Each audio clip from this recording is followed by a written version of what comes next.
Parang ang ganda mag-film dito sa gantong angle. Wait lang. Alright. It's so small. But it's so cute. Oh my god. Gusto mo na siya i-try. It smells good. Okay. Manufactured. Yung date na ginawa siya is 2027-50. So, June lang. Tama, June 50. Tapos, 2023 din siya. 2023 siya, 7/15 Kags, this is only, naka-seal. This is only for, 9 pesos. I wanna buy more, but I can't. Nga pala, nag-sale din dati yung blush nila, tapos ganito din kalaki, tapos 9 lang din. Kasi hindi ko na kasi, na-down ako kasi I was about to buy all the shades. Tapos pagka, yung checkout na, 1 lang pala pwede mong bilhin. So, I feel like, tapos ginawa mo dito, diba? Sayang naman. Isa lang binili ko, pero, yun, sayang naman din yung blushes kung ganito lang kalaki. Tapos kahit isa man na sana, ang ganda kasi din ng mga shade. So, yun, I can't wait to try this. 9 pesos, you guys. 9 pesos. This is so perfect for the, makeup bags. Oh my God. Not that, lagi ako nagaganto, pero if, ang ganda, gusto ko ng gantong, packaging for Naturally. Pero for sure, kaya to, sale lang kasi to, pero kung ganito yung, packaging mo, mahal to eh. Ganda yung mga sinasabi pag, alam mo yung mga ganon-ganon sa business, mahal to eh. This ain't 9 pesos. 9 pesos, hindi pa nga lalagyan yun. So, ayun. We'll use that later. Hi guys! So, ayun.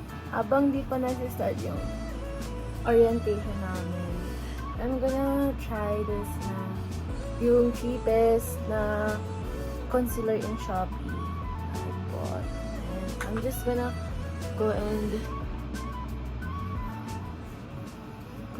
saktong-sakto kasi I'm breaking out malala. Like, ito from the past breakouts na ang tagal mo wala, tapos ito bago, and then ito medyo bago, tapos nawala na rin. Alam niyo yun, guys, yun naman yun, diba?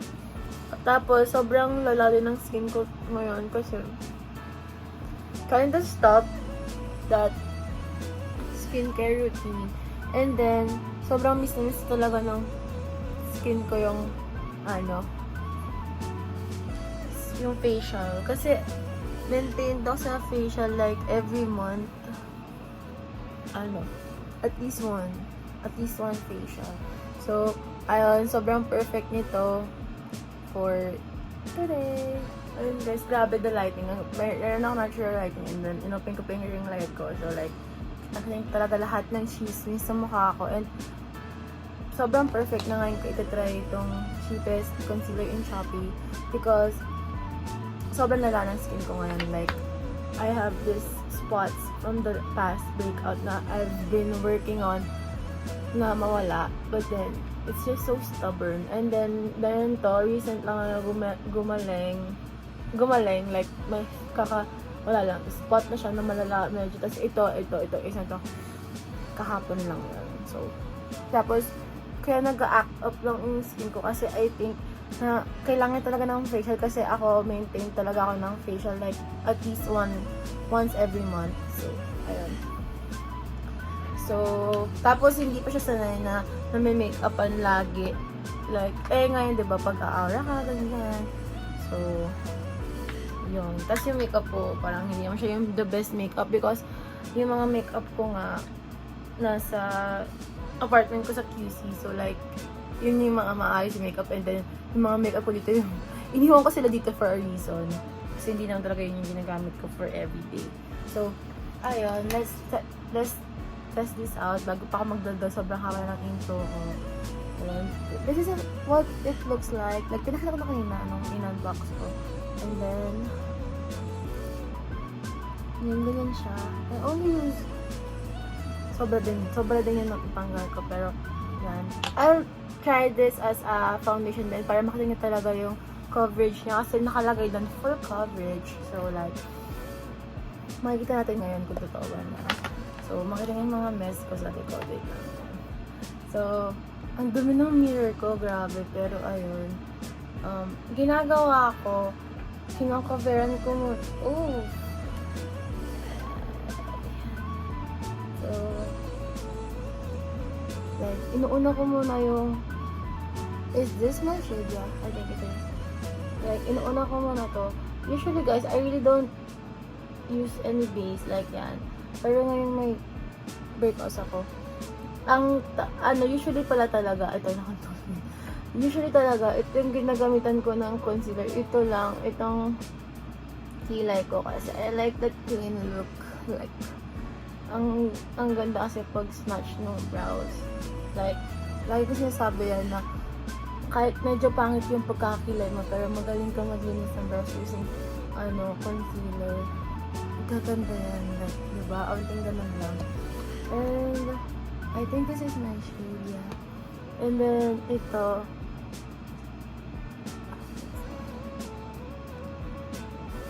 So far, it's good. Hindi ako sanay na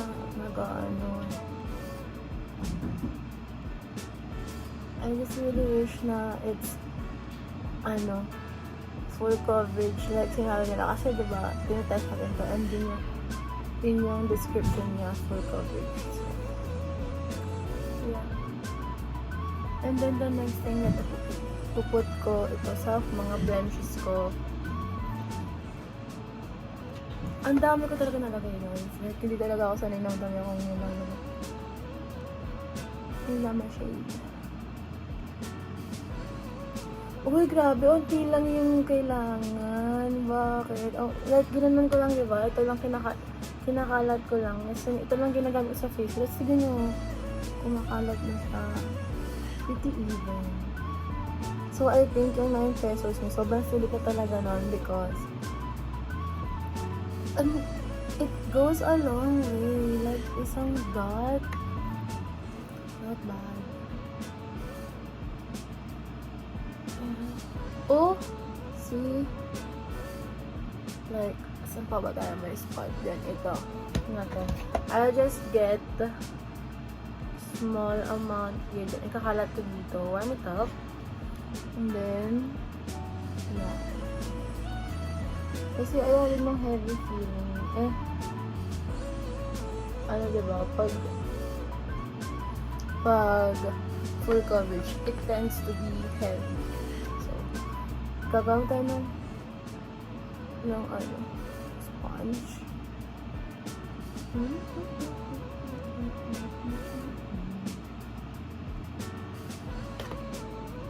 So, pag ginamit sa ng sponge, hindi na siya ganun hindi nakakatakit ng ganun. Kudos naman kasi din, din ang nilagay ko. So,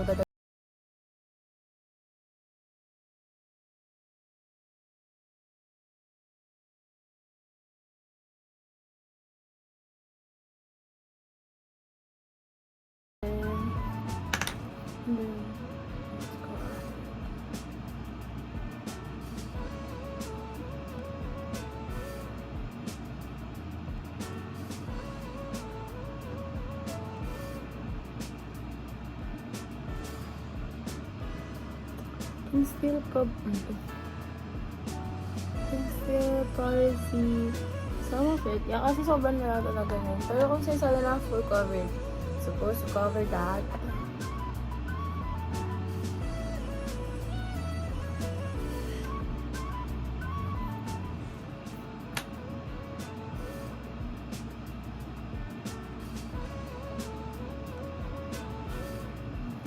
Yun naman. Yun so far. So, ito, di ba, nalagyan ko dito. So, medyo pinapantay ko din siya dito kahit wala masyadong blemish to. Though, ngayon, I really woke up with a bad skin. Like, hindi ganito kalala yung skin ko as per daily. Like, pero grabe na yung pores ko and all. Hindi ko na talaga mag-facial. As dito, bra.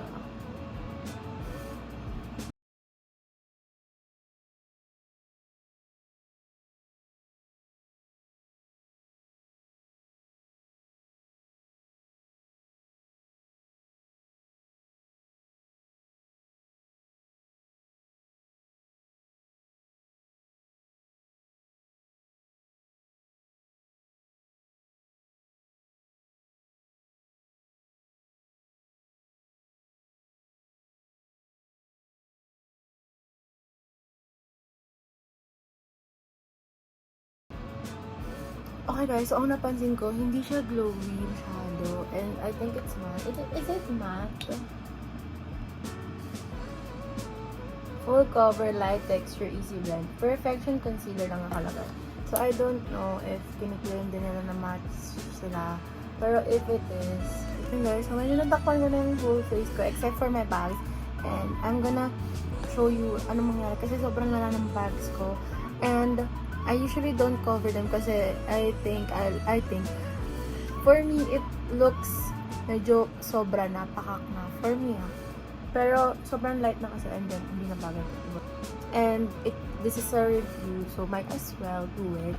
And yeah, ito pa yung natitira sa akin so far. And I think it oxidizes kasi it kinda does look like orange. Iba na yung kulay sa hindi sa camera. Pero if daan, mukha lang siyang okay. Pero if dito, orange.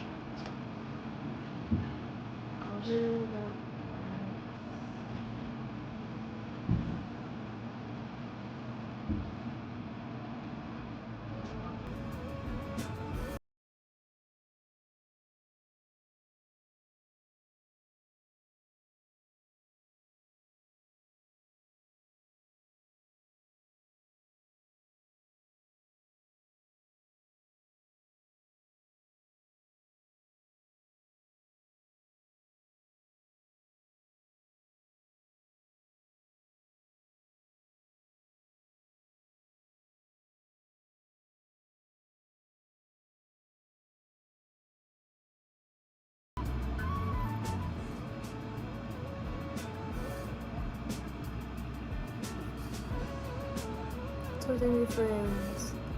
Kaya ayoko din tinatakpan yung ano. Kasi parang siyang ashy pala takpan. So, kasi sobrang thin niya. Pero,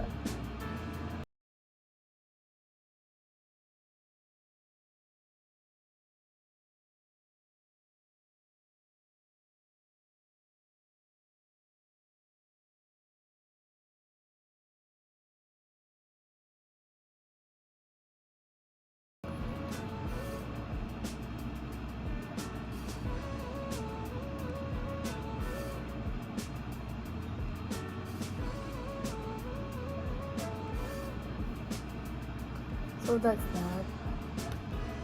Compare nyo na lang guys. Ang weird ko no pag so, I'll do the other side.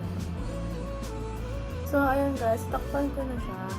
And, this is definitely matte, which I like because no need to powder at all. Oh my god, ang dami ako. Dapat na sila. Pero, oh my god.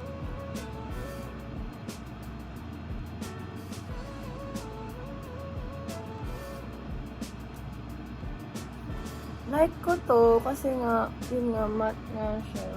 So, yeah.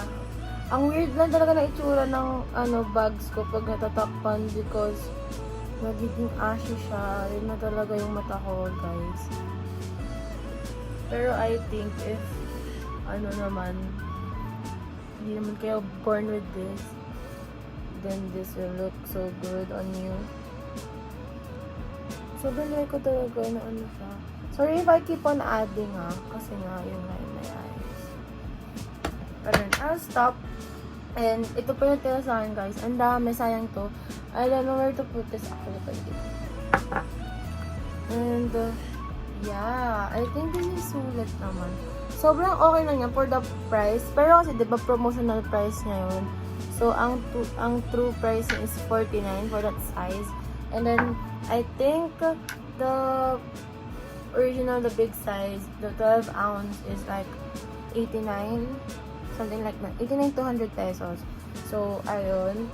I'll go ahead and do the rest of my makeup and back to you guys. Tapos, i-wear test ko din to for the whole day. Pala, hindi na ako magpa-powder because sabi ko nga, matte to. Good afternoon, everyone. Good afternoon. Welcome back, Cameron. I would like to welcome you in this afternoon, College of Accounts and Business Orientation and Performance. These are some career opportunities update you guys with the concealer and